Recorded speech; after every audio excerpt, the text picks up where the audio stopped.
Bonjour à tous et bienvenue sur cette nouvelle chaîne Un jour avec lui. Avant tout, je réponds au nom de Madame Calaf Brice Magdala, plus précisément Sœur Magdala. Sur cette chaîne intitulée Un jour avec lui, nous aurons l'occasion tout au long de l'année de parler, de discuter, de débattre des thèmes sur le christianisme, sur la foi chrétienne, sur nos croyances, aussi sur tous les sujets qui ont rapport avec la Bible, tous les principes bibliques. Il vous reste maintenant à vous abonner, partager et liker sans modération. Mes chers frères et sœurs, sans plus tarder, aujourd'hui nous avons comme sujet comment lutter contre l'hypocrisie à l'Église. Je répète, comment lutter contre l'hypocrisie à l'Église, dans les assemblées chrétiennes, comment lutter contre l'hypocrisie chez nos frères et chez nos sœurs. Avant tout, chers amis, il faut savoir, un être hypocrite, qu'est-ce que c'est? Parce que malheureusement, bon nombre d'entre nous peuvent avoir des caractères d'une personne, et des attitudes aussi d'une personne hypocrite sans le savoir. Pour nous, c'est naturel, c'est normal, alors que ce n'est pas tout à fait vrai. Être quelqu'un d'hypocrite, mes amis, c'est quelqu'un en effet qui dissimule ce qu'il pense sincèrement. C'est une personne qui ne dit pas vraiment ses vraies intentions. Il raconte le faux pour savoir le vrai, ou du moins c'est une personne, mes amis, qui cherche à savoir, à connaître la vie des autres, juste pour ajouter, pour pour l'adapter à son goût, en plus pour en parler, pour faire de la publicité. Une personne hypocrite, c'est une personne qui est en même temps flatteuse. Par exemple, c'est une personne qui peut vous voir mal et dire, ah, je vous trouve jolie. Alors que vous savez très bien, pour le moment, vous ne vous sentez pas jolie, vous n'êtes pas mal, mais la personne vous flatte. Juste, il ne dit pas vraiment ce qu'il pense. Aussi, une personne hypocrite, mes amis, c'est quelqu'un qui a toujours raison. Il rejette toujours sa faute sur les autres. Donc, c'est une personne qui a du mal à reconnaître vraiment, ou qui a du mal à se confier parce qu'il a peur. C'est un manque de confiance en lui-même. Une personne hypocrite, c'est quelqu'un qui n'a pas confiance en lui-même, mes chers et sœurs.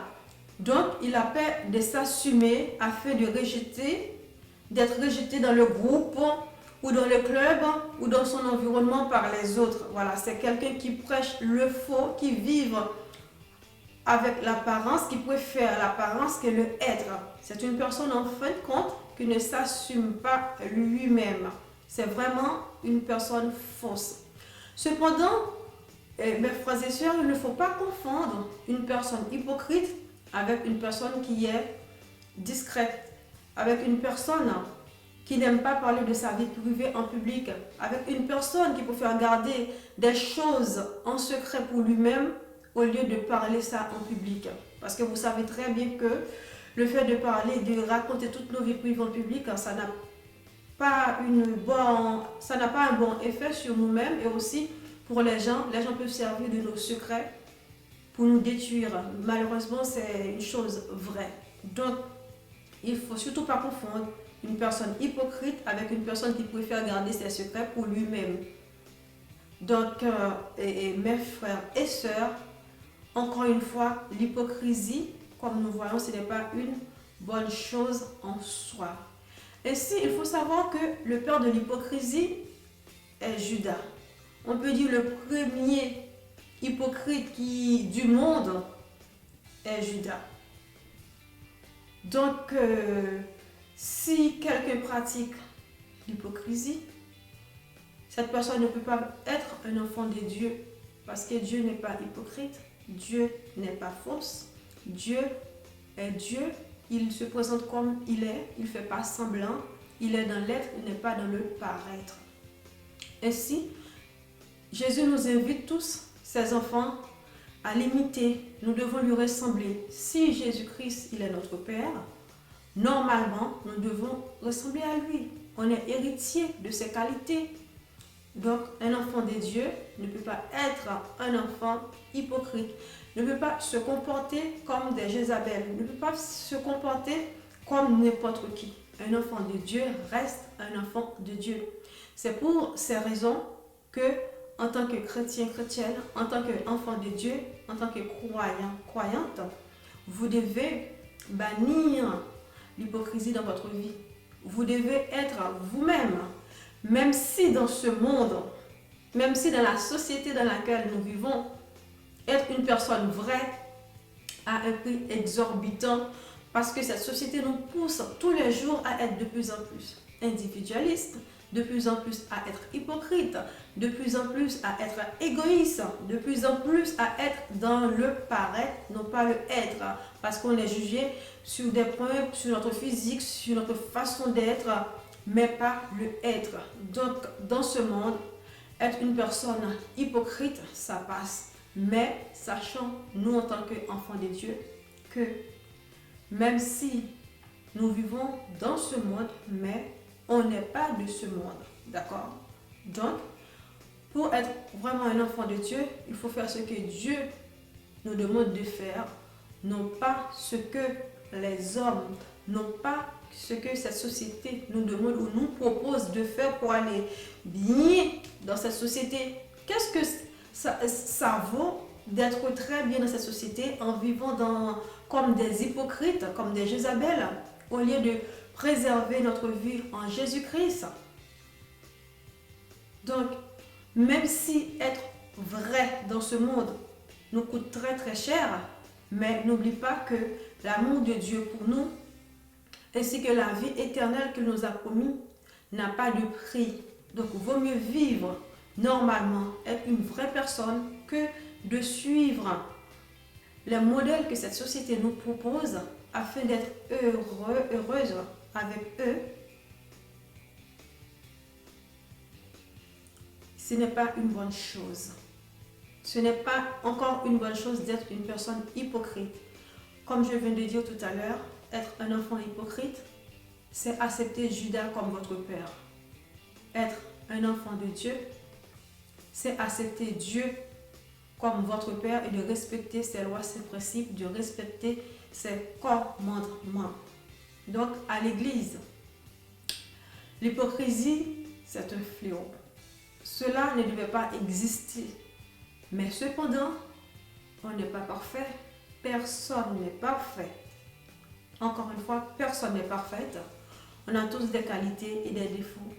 Mais nous devons tous travailler à faire en sorte que ces défauts-là ne priment pas. Ces défauts-là ne nous guident pas. Ces défauts-là ne nous définissent pas.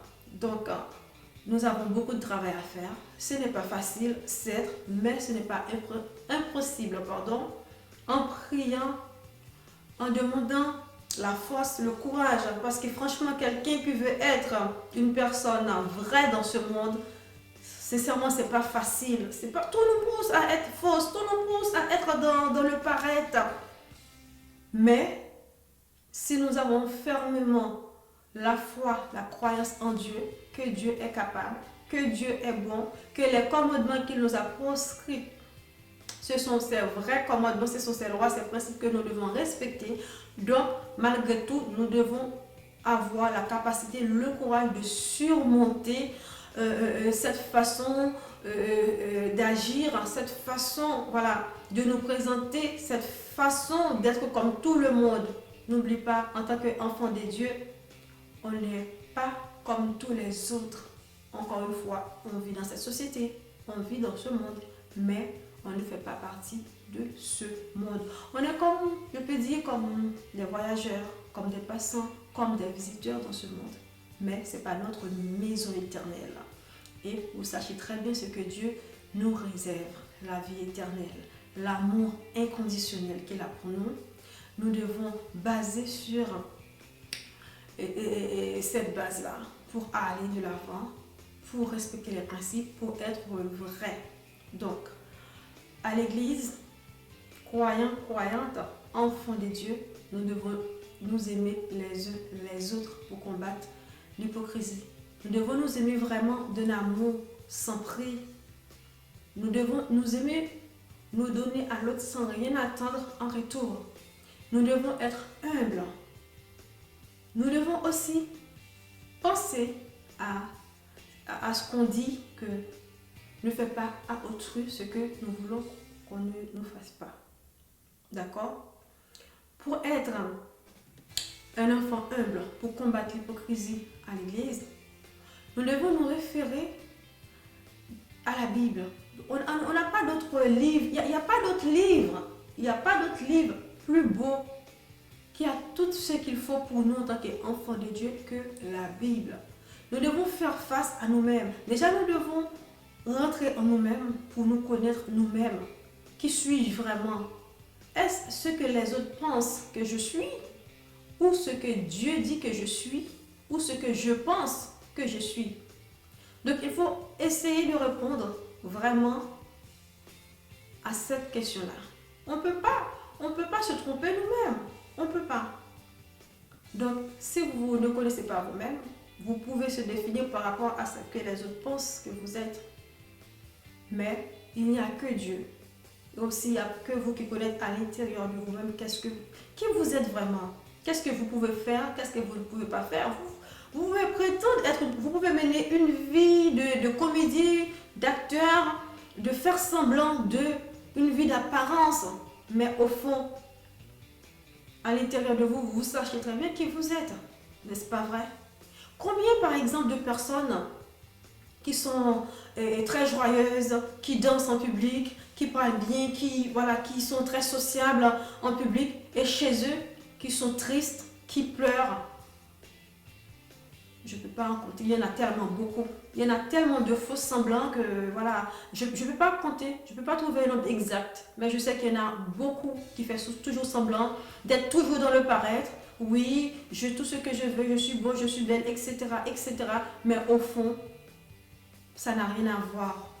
C'est comme le jour et la nuit. Par exemple, quand la personne est à l'église, c'est une autre personne. Quand la personne est chez elle, c'est une autre personne. C'est comme le jour et la nuit. Combien d'entre nous vivons ainsi? En plus, c'est fatigant. Franchement, c'est fatigant. C'est fatigant de faire toujours semblant, d'être toujours dans le paraître. C'est fatigant. Mais dites-moi, nous allons vivre de cette manière pendant combien de temps? Être humble, être vrai. C'est vrai. Dans ce monde, c'est pas évident. Dans ce monde, c'est pas facile. Mais être vous-même, être vrai, une vraie personne, vous avez ce qui n'a pas de prix. Vous avez la paix intérieure.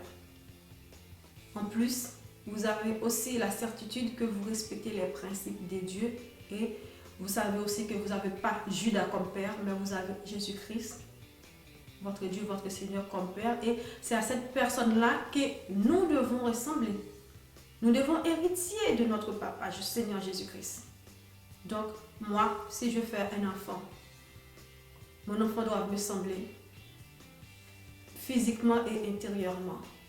Dans les qualités, on veut dire à lui, c'est l'enfant d'un tel. Elle, c'est la fille de madame un tel. On voit dans les traits physiques et aussi dans ses manières, les caractères, etc. Donc, nous, on devait être pareil en tant qu'enfant de Dieu. Nous devons faire tout ce qui est possible pour ressembler à Jésus, non pas à Judas. On ne peut pas avoir deux maîtres à la fois. On ne peut pas être hypocrite avec une certaine personne et être vrai avec une autre personne. Parce que tôt ou tard, il va avoir du cacophonie, n'est-ce pas vrai? Donc, enfin, pour combattre l'hypocrisie à l'église, mes chers sœurs et frères, nous devons cultiver les fruits de l'esprit. Oui. Dans Galates 5, verset 22, il est écrit, je répète, Galates 5, verset 22, il est écrit que les fruits de l'esprit, c'est l'amour, la joie, la paix, la patience, la bonté, la fidélité, la bénité.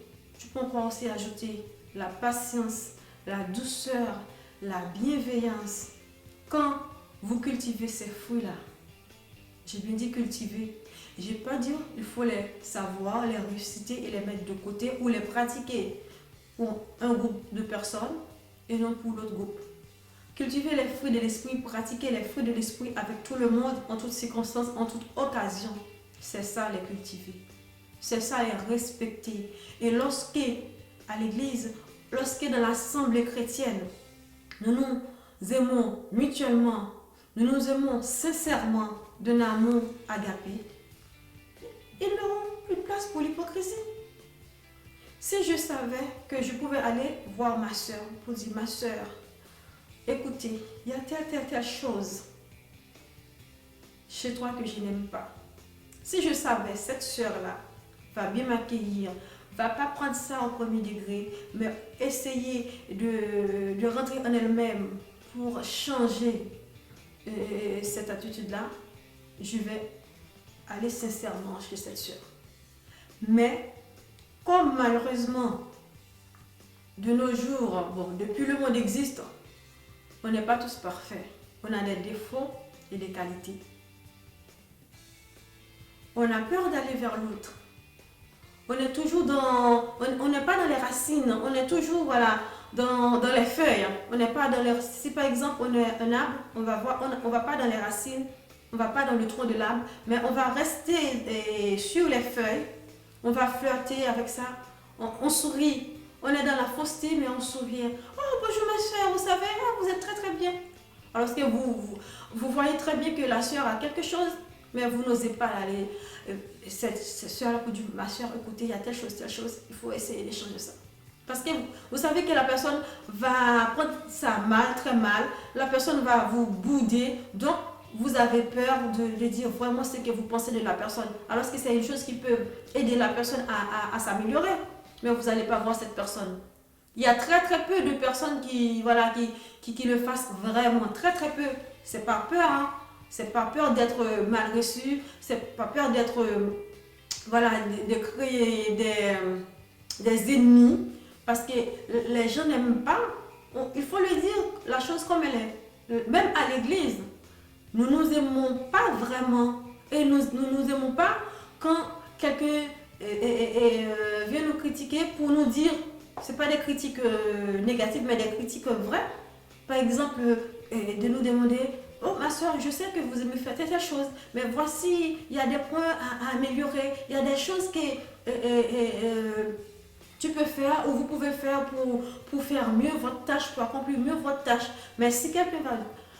Les gens sont tellement orgueilleux, et voilà. Donc ils n'aiment pas ça. La personne fait mal la chose, mais quand quelqu'un vient lui dire, écoutez ma soeur, c'est pas comme ça qu'on fait cette chose. Et tu peux t'améliorer en faisant cela comme ça. Et la soeur va mal prendre. Le frère va bouder. C'est ça qui fait que les gens à l'église sont hypocrites. C'est ça parce qu'on ne met pas la personne à l'aise. On ne se sent pas à l'aise. On surveille les uns les autres. C'est comme si on est tous là. Au lieu de faire un, on est divisé en 1000 morceaux. Alors qu'on répète toujours, on fait toujours des lectures bibliques. On lit les versets, les psaumes. On fait tout ce qu'il faut faire théoriquement. Mais dans la pratique, actuellement, on est où? Il n'y a pas vraiment cet amour. On ne s'unisse pas. La soeur a un problème, c'est le problème de la soeur. Le frère a un problème, c'est le problème du frère. Et puis ça s'arrête là. Ou bien aussi on peut dire, ah je suis vraiment désolée. J'ai appris telle nouvelle, je suis vraiment désolée. Mais vous n'osez pas prendre la soeur dans vos bras. Parfois, la personne a besoin juste de câlin, juste de la chaleur humaine pour se sentir bien, pour remonter le moral. Non, on n'est plus en hypocrisie. On cherche plus à critiquer la personne. Ah oui, je savais que ça allait passer comme ça. Ah, c'est bien fait pour elle. Nous nous comportons comme des païens. Nous nous comportons comme des Jézabel. Tu peux lui dire, ah, moi aussi le premier, je ne suis pas parfait. Je suis comme vous tous, comme tout le monde. Mais simplement, je suis là pour apprendre. Simplement, je me mets dans une attitude de comprendre, d'avancer. Il faut avoir cette ouverture. Moi, je pense en tant que chrétien, chrétienne, nous devons tous avoir cette ouverture d'esprit qui nous pousse d'aller de l'avant, qui nous pousse d'accepter les critiques telles qu'ils sont afin de progresser, afin d'être nous-mêmes. Ça va aussi nous aider à être nous-mêmes. Parfois, on fait tellement trop semblant, on s'oublie qui on est vraiment. On s'oublie notre vraie identité, tellement on est dans la comédie. On fait du théâtre, on est dans le faux, dans le paraître, on oublie vraiment qui nous sommes vraiment. Mais à un moment donné, ça fatigue. Tôt ou tard, la vraie personne va s'exposer en public. C'est là qu'on va entendre: ah, je n'ai jamais pensé ça pour la sœur Intel. Je n'ai jamais pensé que le frère pouvait faire une chose comme ça. Je n'ai jamais pensé ce frère qui est si gentil, cette sœur qui chante si bien, pouvait faire une telle chose. Mais non, la personne a passé beaucoup d'années à jouer de la comédie. La personne était dans le paraître. Parce que c'est quand elle est dans le paraître, on l'aime bien. Elle cherche à plaire à tout le monde. On l'aime bien comme ça. Mais quand cette personne veut entrer en lui-même, veut s'exposer la vraie personne qu'elle est, on dit: ah non, cette soeur-là, elle a un problème. Pourquoi elle est comme ça, celle-là? Moi, je pouvais dire à tous mes frères et sœurs, il faut prier et aussi, même si c'est difficile, essayer de mettre en application au fur et à mesure afin d'être nous-mêmes. Parce que lorsque vous êtes vous-même, il n'y a pas mieux. C'est là que vous allez connaître le bonheur. Il n'y a pas mieux que ça, être vous-même. Parce que vous vous fatiguez pas. Vous ne perdez pas votre temps à chercher, à faire des choses, voilà, à être dans le faux semblant. Non, vous êtes vous-même tel que vous êtes. Et si vous avez des défauts, vous pouvez là maintenant prier, travailler, demander de l'aide afin d'être mieux. Mais quand vous faites semblant, vous jouez l'hypocrisie, à la maison vous êtes une personne, à l'église vous êtes une personne, et quand vous êtes à l'école, à la faculté, au travail, vous êtes encore une autre personne. Mais attention, tôt ou tard, tous ces personnages-là, tôt ou tard, ça va être exposé. Après, c'est là qu'il y aura des surprises. Ah bon? Elle était comme ça, elle a fait ci, elle a fait ça, elle se comporte comme ça. Attention. L'hypocrisie à l'église, ça existe vraiment. Ça existe vraiment. Mais on peut le combattre. Ce n'est pas insurmontable. Ce n'est pas impossible que nous nous aimons vraiment. Mais il faut faire un retour en nous-mêmes. Il faut que chacun de nous pose cette question. Qu'est-ce qui est bien chez moi? Qu'est-ce qui est faux chez moi? Nous ne devons pas prendre la société comme modèle. Mais nous avons tous une Bible, la Bible, comme modèle. Nous avons eu la vie de Dieu, de Jésus sur terre. Nous avons eu la vie de Jésus-Christ sur terre comme modèle. Comment il était? Qu'est-ce qu'il a dit? Donner à César ce qui est à César et à Dieu ce qui est à Dieu. Eh bien, c'est pareil. Nous devons donner à ce monde ce qui est à ce monde et à Dieu ce qui est à Dieu. Nous sommes les enfants de Dieu, non pas les enfants de ce monde. Donc, chrétiens, chrétiennes, croyants, croyantes. C'est un devoir? Je ne crois pas. C'est une obligation pour nous d'être des vraies personnes? Oui, ça je le crois. Est-ce facile? Non, pas du tout. Est-ce impossible? Ce n'est pas impossible. Donc, il faut savoir que l'hypocrisie, c'est un fléau à l'église. L'hypocrisie nous divise. L'hypocrisie nous retarde. L'hypocrisie nous fait croire dans des choses qui ne sont pas vraies. L'hypocrisie, c'est notre plus grand ennemi.